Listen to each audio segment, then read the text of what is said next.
Okay, we're going to start up here in front. It does have the light switch on the off-door side that turns your little set of LED lights on the front of the unit on. Got a quick decoration. We have a light on the front of the tongue jack. We have our up and down button for taking it on and off the vehicle. There is also a manual handle in the back of the unit that comes through the top that will manually crank that jack up or down for any reason. It won't work on its own off the switch. There is a manual way to crank it up and down. It comes right through the rubber grommet up here at the top. It does have two 20-pound propane cylinders on it that are full, except for what we use to service the trailer. The regulator has an arrow on it, so I worked off of that one when I used to service the unit. It's green inside the eye. As soon as that bottle that the tank is pointed to, it comes empty. It'll turn red inside the eye, indicating that the bottle it's pointed to is empty. If you have the cylinder on the other side already opened up, it'll automatically pick up from that one. Still going to show you red inside of the eye that the one it's pointed to is empty, but that way you won't lose your gas service in the middle of the night. It has one 12-volt battery on the front of the unit. It does have a double battery box on the front, so you can put two batteries in it for the inverter to work properly. We also have a battery disconnect right behind the bottle on this side over here, so that anytime that you're using the unit and you don't want to use it for a while, you can turn that battery disconnect to the off position, and it will save all the 12-volt juice that's in the batteries for the next time you come to use the unit. It also has a 7-way holder on the side that holds the chains and the 7-way up off the ground, keeps them from getting corroded.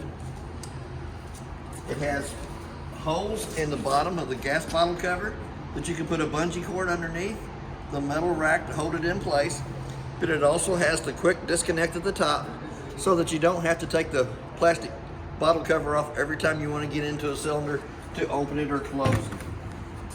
There's also instructions on the top of the lid here of how to hook up batteries.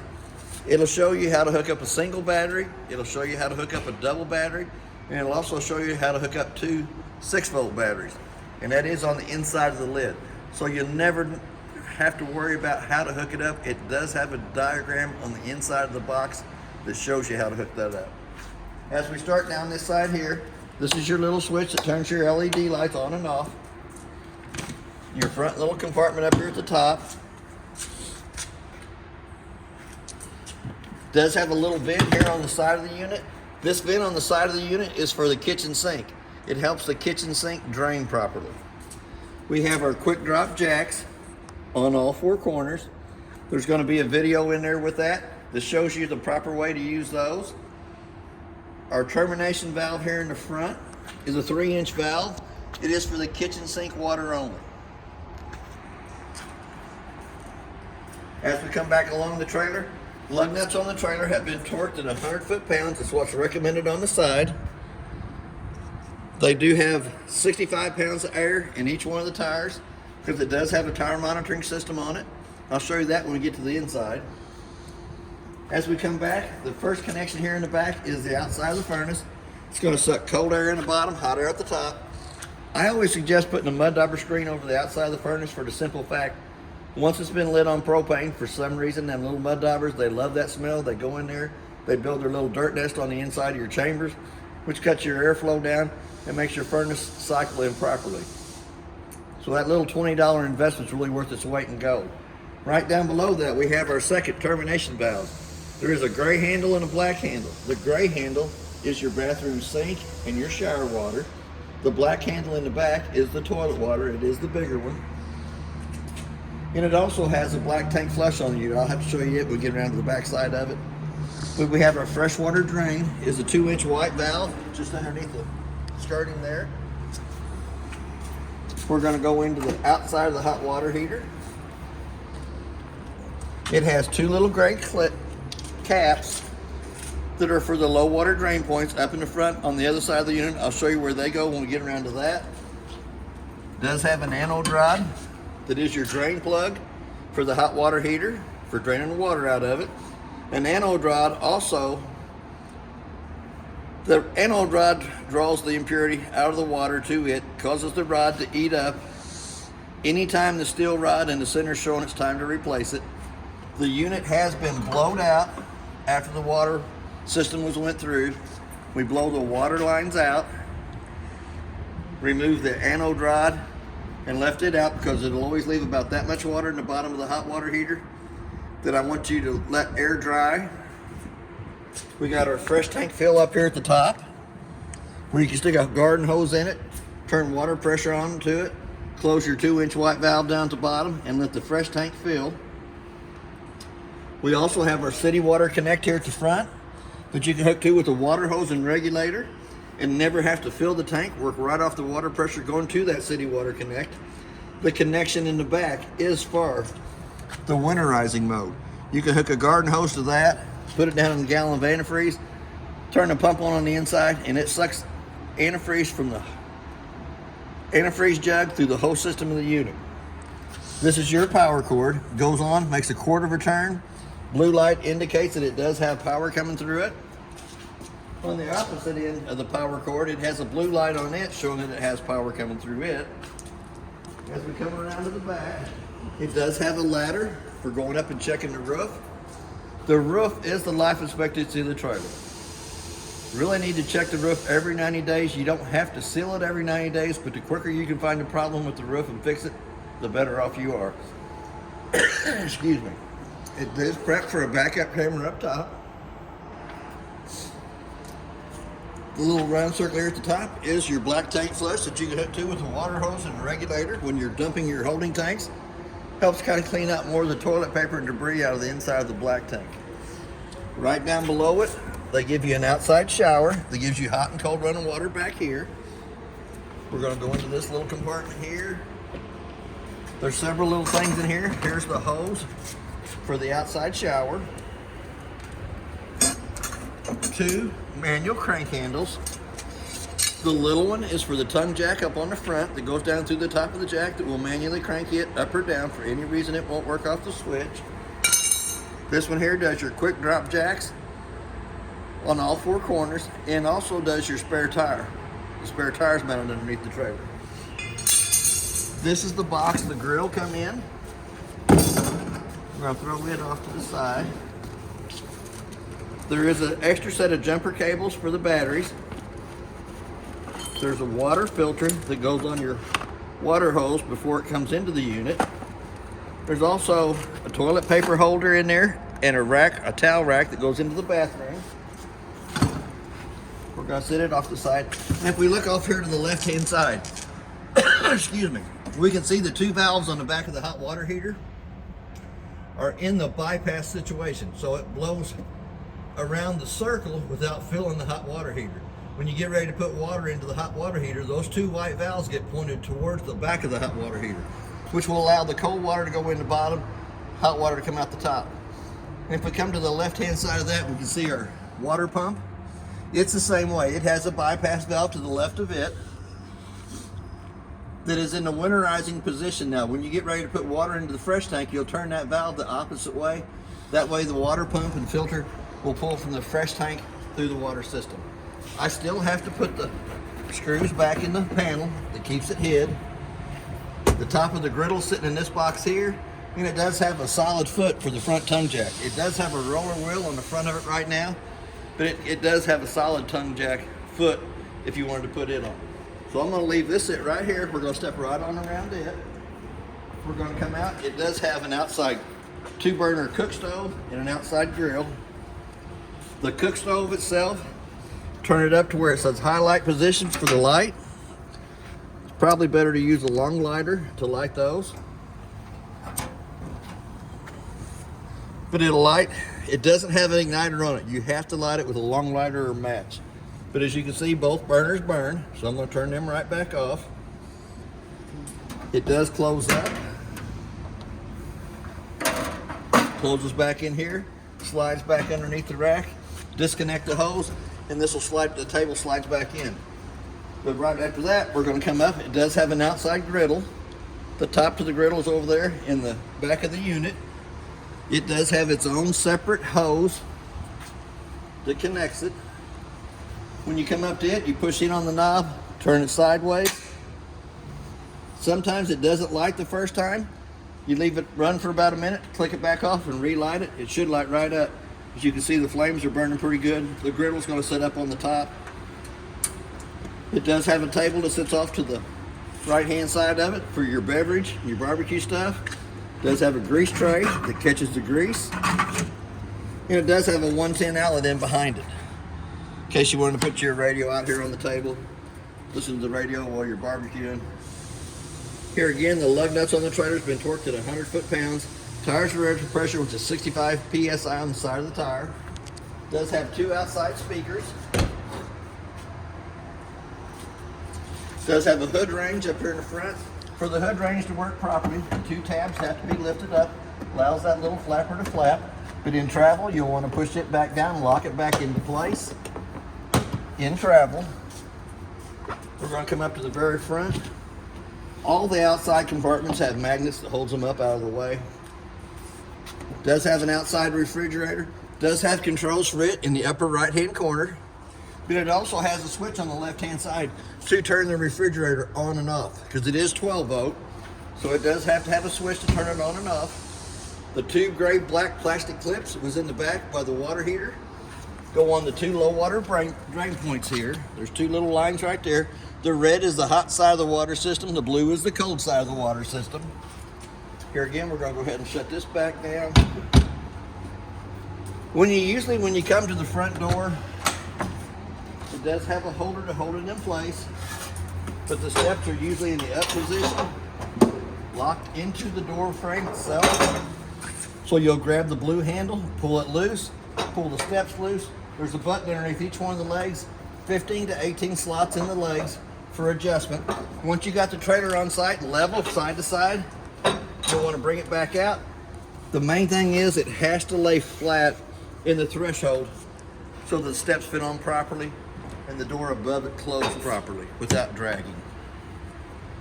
So we're going to go ahead and go to the inside.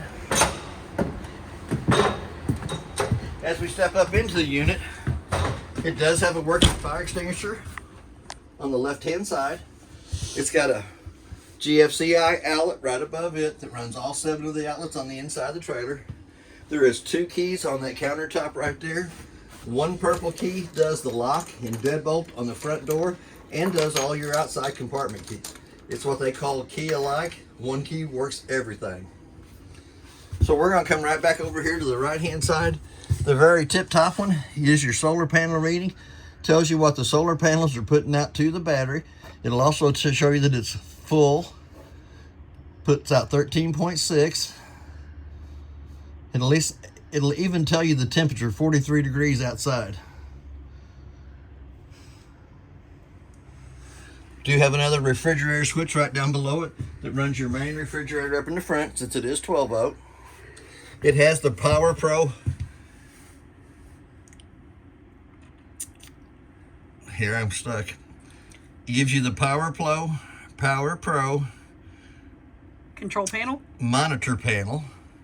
All you have to do is say, "Hey, Power Pro, turn the lights off." Hey, Power Pro, how much water's in the fresh tank? Hey, Power Pro, I'm leaving. Turn the lights off. I look forward to your return. Hey, Power Pro, I'm home. I'm home. Welcome back.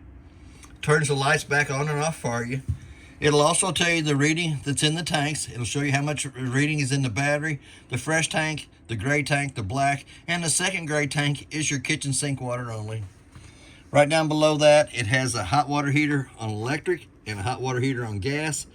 Anytime that you touch one of the light switches here, it'll light up and shows you the battery's fully charged, shows you all 4 of the tanks are empty. In case you don't want to talk to it. In case you don't want to talk to it, you can manually do it too. All you have to do is push one of the buttons anywhere on it and it'll light up.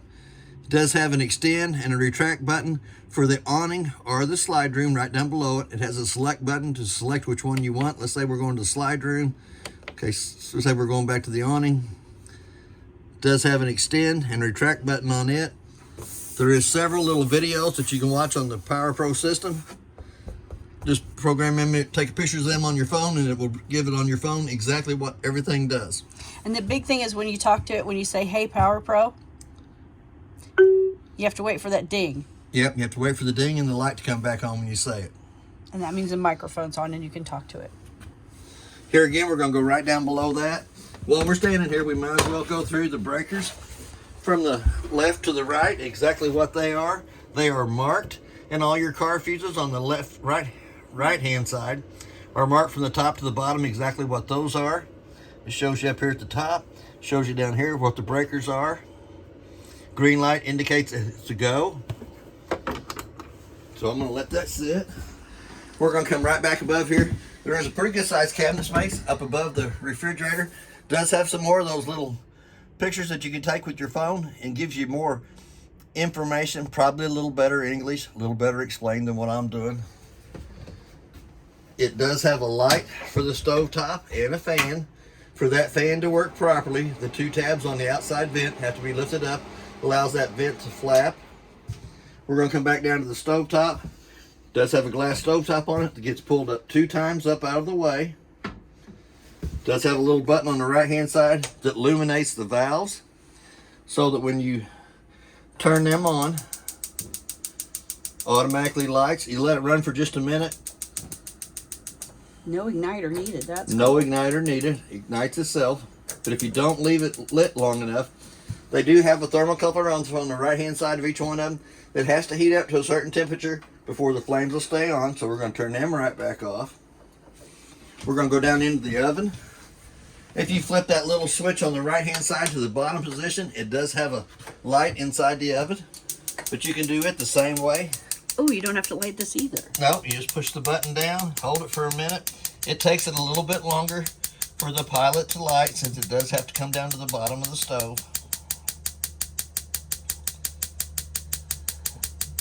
There we go. Now that the pilot's lit, we can let off the button. Let that pilot run for just about a minute, which heats the thermocoupler right above it up. Once it heats it up, then you can dial it up to the temperature you want. Presto, oven lit. No pulling out a little long match or lighter to try to light the oven. No more trying to scare you or nothing. It does all work off the knob up here. So we're going to turn it right back off. We're going to turn that light back off. Go right back up. Anytime the valves up on top have gas coming through them, you notice they illuminate red instead of being white. That indicates that it does have gas coming through it. Pretty nifty. Does have pretty good cabinet space up above. Lots of room for extra snacks. And I like snacks. Me too. It does have a 110 outlet on either side of the kitchen sink. It also has a USB port on either side of the kitchen sink. Pretty easy to put back up. Just push down on the red knob, slides back down into place, gives you more counter space. And gives you a phone charger on top of each one. Gives you a phone charger on top of each one. Back to the kitchen sink, the faucet. The faucet's not marked on the handle itself, but back towards the window is the hot side of it. Pull back towards you is the cold side of it. Does have a stopper in the kitchen sink for washing dishes. Does have another one of them little stickers that tells you, take a picture of me and I'll tell you more about the trailer. It has a sponge rack on either side. Does have 3 drawers down below it. The top one has a silverware tray in it.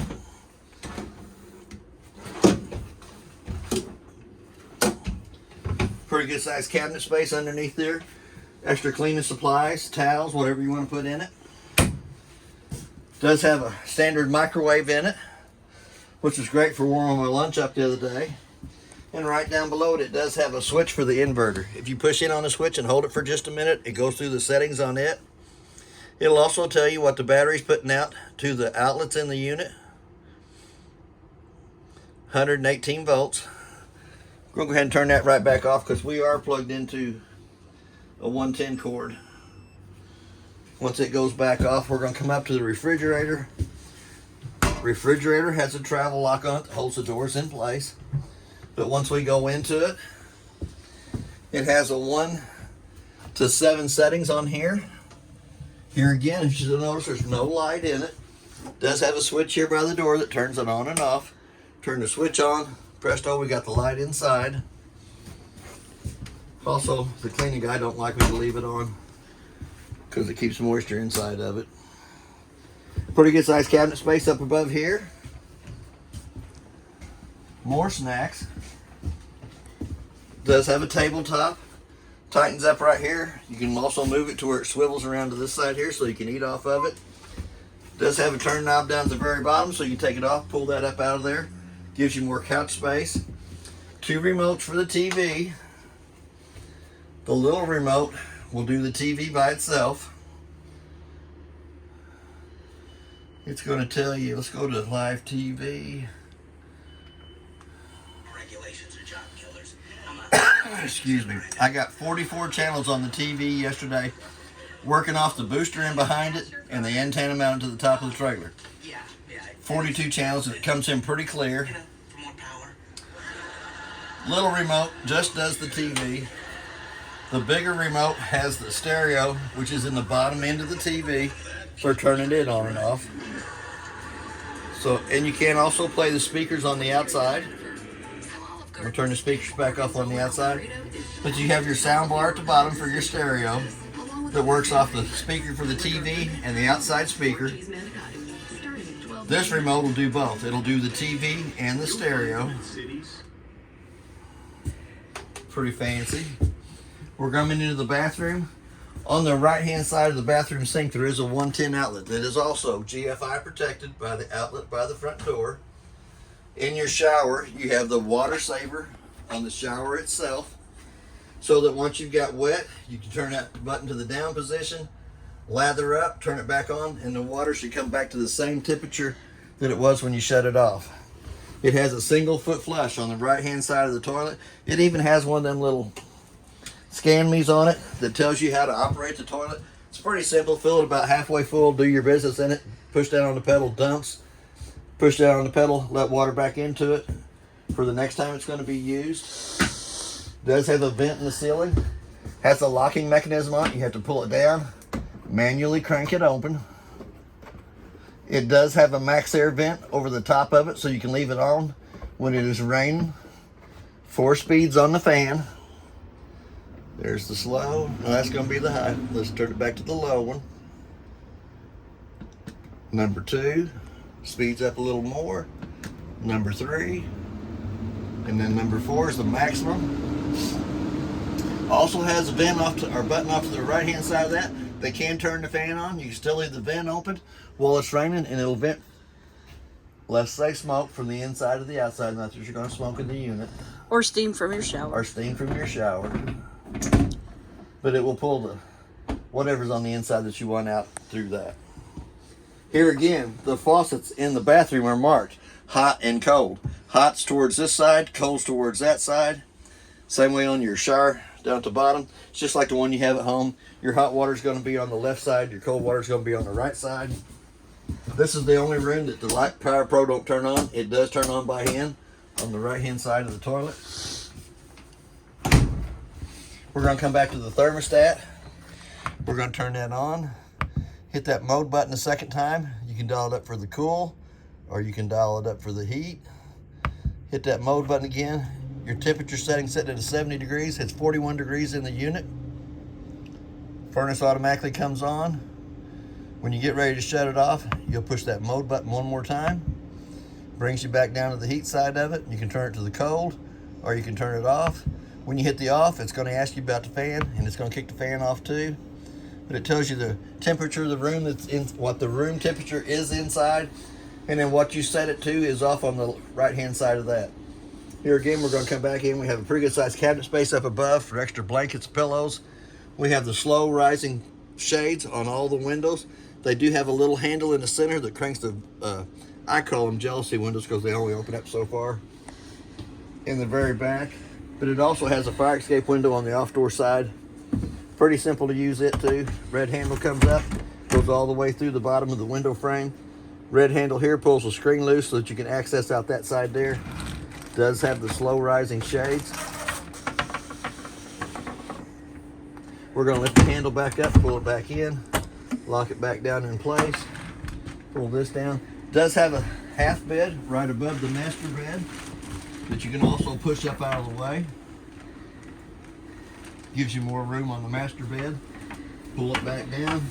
Extra blankets, pillows, stuff up on top of it. Bed for a smaller kid. Couch will also butterfly down into a bed. We have a 110 outlet by the master bed. We also have a USB port. The two brown vents on the cabinets putting heat back into the main part of the living room kitchen area. We also have a smoke detector right above us. So if it gets too smoky in here, that smoke detector will go off. Gives you a loud buzzing sound that'll drive you crazy. It does have jealousy windows all out through the unit. The little crank handle turns and pulls them open. They open up a couple inches. But you can also leave them open when it's raining so you can get a cross breeze going through the trailer from one side to the other.